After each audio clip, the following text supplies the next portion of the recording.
واشهد ان لا اله الا الله وحده لا شريك له واشهد ان محمدا عبده ورسوله اما بعد بسم الله الرحمن الرحيم يا ايها الذين امنوا اتقوا الله حق تقاته ولا تموتن الا وانتم مسلمون يا ايها الناس اتقوا ربكم الذي خلقكم من نفس واحده وخلق منها زوجها وبث منهما رجالا كثيرا ونساء واتقوا الله الذي تساءلون به والأرحام إن الله كان عليكم رقيبا يا أيها الذين آمنوا اتقوا الله وقولوا قولا سديدا يصلح لكم أعمالكم ويغفر لكم ذنوبكم ومن يطع الله ورسوله فقد فاز فوزا عظيما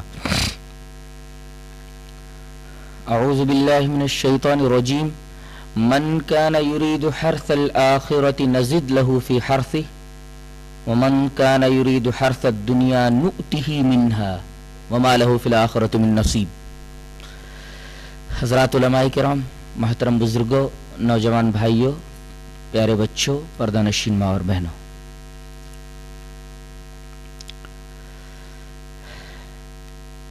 یہ دنیا دار الاسباب ہے۔ اس دنیا کے دار الاسباب ہونے کا مطلب یہ ہے کہ اللہ تبارک و تعالی نے تمام مسببات کو اسباب کے ساتھ جوڑ دیا ہے۔ کوئی مسبب اس وقت تک وجود میں نہیں آتا جب تک کہ سبب نہ پایا جائے۔ سبب اور مسبب کو ایک مثال سے سمجھ لیں۔ پنکھے کا چلنا، پنکھے کا گھومنا، یہ مسبب ہے، اور بٹن کا دبا دینا یہ سبب ہے۔ بٹن آپ نے دبا دیا، آن کر دیا تو پنکھا چلنے لگا، تو بٹن کا دبانا سبب ہے اور پنکھے کا چلنا مسبب ہے۔ بٹن نہ دبائے تو پنکھا نہیں چلے گا۔ اسی طرح اللہ تبارک و تعالی نے کائنات کی ہر شے کو، کائنات کے ہر مسبب کو کسی نہ کسی سبب کے ساتھ جوڑ رکھا ہے۔ سبب وجود میں آتا ہے تو مسبب وجود میں آ جاتا ہے۔ ہاں، اگر اللہ چاہے تو سبب موجود ہونے کے باوجود بھی مسبب وجود میں نہیں آتا۔ اس کی ایک مثال ہے، اللہ تبارک و تعالی ارشاد فرماتا ہے يَهَبُ لِمَنْ يَشَاءُ إِنَاثًا وَيَهَبُ لِمَنْ يَشَاءُ الذُّكُورَ أَوْ يُزَوِّجُهُمْ ذُكْرَانًا وَإِنَاثًا وَيَجْعَلُ مَنْ يَشَاءُ عَقِيمًا۔ اللہ جسے چاہے بیٹی دیتا ہے، جسے چاہے بیٹا دیتا ہے، جسے چاہے بیٹا بیٹی دونوں دیتا ہے۔ تو بیٹے کا ہونا، بیٹے کا ہونا یا بیٹا بیٹی دونوں کا ہونا یہ مسبب ہے۔ اس کا سبب کیا ہے؟ شوہر اور بیوی کا ملنا۔ اگر کوئی آدمی یہ کہے کہ میں شادی نہیں کروں گا اور بچہ پیدا ہو جائے گا، ایسا آدمی جاہل ہے۔ ابن تیمیہ رحمۃ اللہ علیہ نے فرمایا کہ ایسا آدمی جاہل ہے جو یہ کہے کہ میں شادی نہیں کروں گا میرا بچہ ہو جائے گا، اس لیے کہ بچے کا وجود مسبب ہے اور اس کا سبب شادی ہے اور میاں بیوی کا ملنا ہے۔ لیکن میاں بیوی ملیں، سبب موجود ہے، لیکن اللہ تبارک و تعالی اس کے باوجود نہ بیٹا دیتا ہے نہ بیٹی دیتا ہے، اولاد ہی عطا نہیں کرتا۔ سبب پایا گیا لیکن مسبب نہیں پایا گیا۔ تو کبھی کبھی ایسا ہوتا ہے کہ سبب تو پایا جاتا مگر مسبب وجود میں نہیں آتا۔ اس میں اللہ تبارک و تعالیٰ کی کوئی نہ کوئی حکمت پوشیدہ ہوتی ہے، اور ان اسباب کے پیچھے سے اللہ تبارک و تعالیٰ اپنی قدرت کے کرشمہ سازیاں دکھاتا ہے۔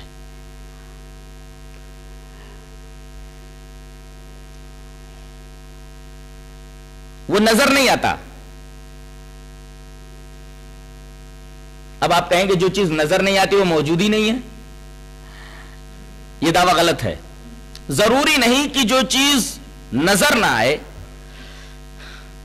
جو چیز دائرے حواس میں نہ آئے، عقل کے دائرے ادراک میں نہ آئے، وہ چیز موجود نہیں ہوتی۔ اس لیے کہ بہت ساری چیزیں ایسی ہیں جو دکھائی نہیں دیتی مگر ہم انہیں ان کی نشانیوں سے جانتے ہیں اور ان کے وجود کا یقین رکھتے ہیں. مثلا روح، اس کے وجود کا ہمیں پورا یقین ہے، اس لیے کہ ہم دیکھتے ہیں کہ جب تک روح بدن کے اندر رہتی ہے تب تک آدمی متحرک رہتا ہے، آدمی چلتا ہے، آدمی بولتا ہے، آدمی سوتا ہے، آدمی جاگتا ہے، آدمی سوچتا ہے. اور جب یہ چیز نکل جاتی ہے تو آدمی بے حس و حرکت ہو جاتا ہے، ہر چیز ساکت ہو جاتی ہے، ہر چیز ساکن ہو جاتی ہے. اس سے کوئی بھی آدمی یہ پتہ لگا سکتا ہے کہ کوئی چیز اندر تھی جس کی وجہ سے وہ متحرک تھا، اور کوئی چیز تھی باہر نکل گئی جس کی وجہ سے اب یہ غیر متحرک ہے، ساکن ہے، ساکت ہے، بے حس و حرکت ہے، لاش میں تبدیل ہو گیا ہے. یہ کون سی چیز تھی جس کی وجہ سے آدمی متحرک تھا اور کون سی چیز نکل گئی تو لاش میں تبدیل ہو گیا؟ یہ روح ہے. روح کے وجود کا ہمیں یقین ہے. کیا اس کو کسی نے دیکھا ہے؟ نہیں. نہ دیکھنے کے باوجود بھی ہم اس کے وجود کا یقین رکھتے ہیں اس کی نشانیوں کی وجہ سے. ایسے ہی عقل دکھائی نہیں دیتی. عقل کو کسی نے دیکھا ہے؟ نہیں. لیکن عقل کے وجود کا ہم یقین رکھتے ہیں کیونکہ عقل کے وجود پر نشانیاں موجود ہیں. ایک آدمی کو ہم دیکھتے ہیں کہ اچھا پہنتا ہے، اچھی طریقے سے چلتا ہے،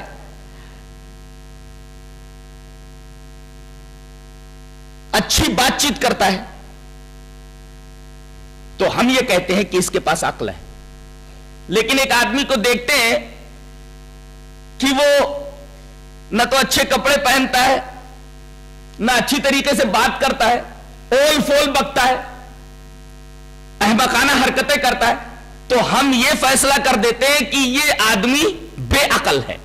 حالانکہ ہم نے عقل کو دیکھا نہیں ہوتا ہے، لیکن ہم نشانیوں سے یہ فیصلہ کر دیتے ہیں. نشانیوں کی موجودگی میں ہم یہ یقین رکھتے ہیں کہ اس آدمی کے پاس عقل ہے اور وہ آدمی عقل سے عاری ہے.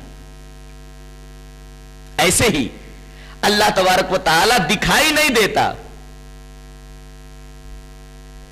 اسباب کے پردے میں سے اپنی قدرت کے کرشمے دکھلاتا ہے. دکھائی نہیں دیتا اس کا مطلب یہ نہیں ہے کہ وہ موجود نہیں ہے. اس کا دکھائی نہ دینا اس کے غیر موجود ہونے کی دلیل نہیں ہے. عدم رویت، عدم وجود کی دلیل نہیں ہے. جیسے کسی نے دلی نہ دیکھا ہو تو وہ یہ کہے کہ میں نے دلی دیکھا نہیں ہے، اس وجہ سے دلی موجود نہیں ہے.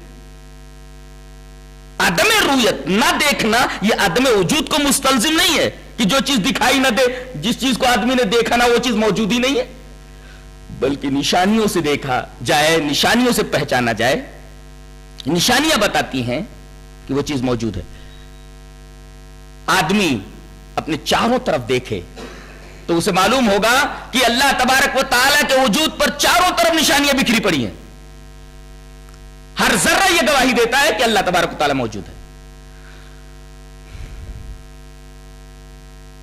کسی شاعر نے بہت اچھا کہا ہے، کہتا ہے حوادثات جہاں میں خدا کو دیکھ لیا.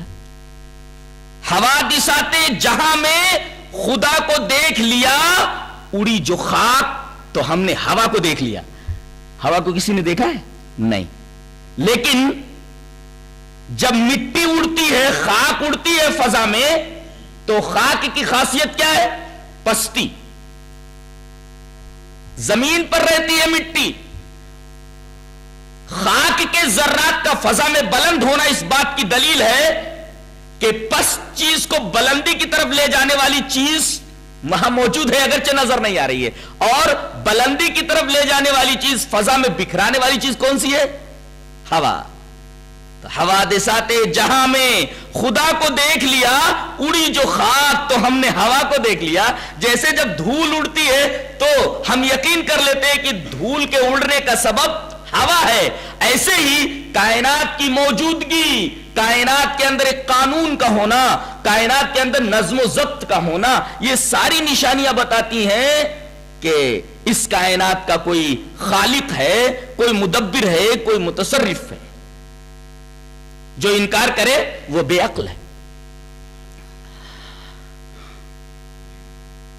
تو اللہ کے وجود پر بے شمار نشانیاں بکھری پڑی ہیں، اگرچہ وہ دکھائی نہیں دیتا۔ ہاں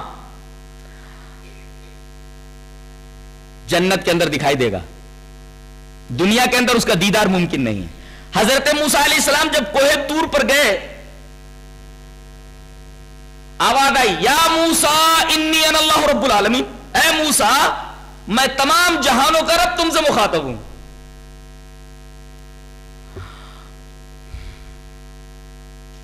موسیٰ علیہ السلام نے تھوڑی دیر تک بات چیت کی، کلام کو طویل کر دیا، اس کے بعد مچل گئے، کہنے لگے کہ اللہ میں تجھے دیکھنا چاہتا ہوں، تو اپنے آپ کو مجھے دکھا دے۔ ربی ارنی انظر الیک، اے میرے رب تو مجھے خود کو دکھا، انظر الیک میں تجھے دیکھنا چاہتا ہوں۔ قال لن ترانی، اللہ تبارک تعالیٰ نے فرمایا تم مجھے ہرگز نہیں دیکھ سکتے، تمہیں وہ آنکھیں ہی عطا نہیں کی گئی ہیں دنیا کے اندر کہ تم میرا دیدار کر سکو، تمہارے آنکھوں کی بینائی میرے دیدار کی متحمل نہیں ہو سکتی، دنیا میں تم مجھے نہیں دیکھ سکتے۔ تم مجھے کیا دیکھو گے؟ میں اپنی یہ تجلی اس پہاڑ کے اوپر ڈالتا ہوں، اگر یہ پہاڑ اپنی جگہ ٹھہر جائے تو تم مجھے دیکھ لو گے۔ اللہ تبارک و تعالیٰ نے رؤیت کو محال پر موقوف کیا کہ نہ یہ پہاڑ اپنی جگہ پر رہے گا میری تجلی کے ظہور کے بعد، نہ تم دیکھ پاؤ گے۔ فَإِنِ اسْتَقَرَّ مَكَانَهُ فَسَوْفَ تَرَانِي، اللہ تبارک و تعالیٰ نے اپنی رؤیت کو استقرار جبل کے اوپر موقوف کیا کہ اگر یہ پہاڑ اپنی جگہ ٹھہر جائے تو تم مجھے دیکھ لو گے۔ اور جب اللہ تبارک و تعالیٰ نے اپنی تجلی اس پہاڑ کے اوپر ڈالی تو پہاڑ ریزہ ریزہ ہو گیا اور حضرت موسیٰ علیہ السلام بے ہوش ہو کر کے گر پڑے۔ تو دنیا میں تو دیدار الہی ممکن نہیں ہے۔ اسی طریقے سے حدیث عائشہ بھی موجود ہے، وعن عائشہ رضی اللہ تعالی عنہ قالت من حدثك ان محمد رأى ربه فقد كذب وهو يقول لا تدركه الابصار ومن حدثك انه يعلم الغيب فقد كذب وهو يقول لا يعلم الغيب الا الله، رواه البخاری فی کتاب التوحید۔ حضرت عائشہ رضی اللہ تعالی عنہ فرماتی ہے تم سے اگر کوئی یہ کہے کہ نبی نے محمد صلی اللہ علیہ وسلم نے اپنی آنکھوں سے اللہ کا دیدار کیا ہے، سر کی آنکھوں سے، تو وہ جھوٹ بولتا ہے، اس لیے کہ دنیا میں موت سے پہلے دیدار الہی ممکن نہیں ہے۔ موسیٰ علیہ السلام نے مطالبہ تو کیا لیکن مطالبہ پورا نہیں کیا گیا۔ ہاں قیامت کے دن جنت میں جانے کے بعد جنت کی سب سے بڑی نعمت کی اس سے بڑی نعمت کوئی ہوگی ہی نہیں، وہ دیدار الہی ہوگی۔ اللہ تبارک و تعالیٰ کے دیدار کے بعد جنت کی ہر نعمت ہیچ معلوم ہونے لگے گی، ہیچ لگے گی۔ اندازہ لگائیے وہ کیسا ہوگا۔ ہر مومن کے دل میں یہ آرزو ہوگی، یہ تمنا ہوگی کہ اس کائنات کو اتنا حسین بنانے والا کتنا جمیل ہوگا، کیسا ہوگا، کہ اس کو دیکھنے کے بعد جنت کی وہ نعمتیں جن کے بارے میں اللہ تبارک و تعالیٰ نے ارشاد فرمایا کہ فَلَا تَعْلَمُ النَّفْسُ مَا أُخْفِيَ لَهُم مِّن قُرَّةِ أَعْيُنٍ جَزَاءً بِمَا كَانُوا يَعْمَلُونَ، کہ کسی نفس کو یہ علم نہیں ہے کہ اللہ تبارک و تعالیٰ نے جنت میں جنتیوں کی آنکھوں کی ٹھنڈک کے لیے کیا کیا چیزیں، کیا کیا نعمتیں تیار کر رکھی ہیں۔ اتنی عظیم نعمتیں ہیچ لگنے لگے دیدار الہی کے سامنے، تو اندازہ لگائیے کہ اللہ تبارک و تعالیٰ کے جمال کا عالم کیا ہوگا۔ لیکن وہاں بھی ادراک نہیں ہو سکتا، نظر ہوگی۔ ادراک کا مطلب کیا ہوتا ہے؟ پوری طریقے سے دیکھ لینا، لیکن پوری طریقے سے وہاں بھی نہیں دیکھ پائیں گے، ہم نظر کریں گے۔ نظر کا مطلب آنکھ سے دیکھنا۔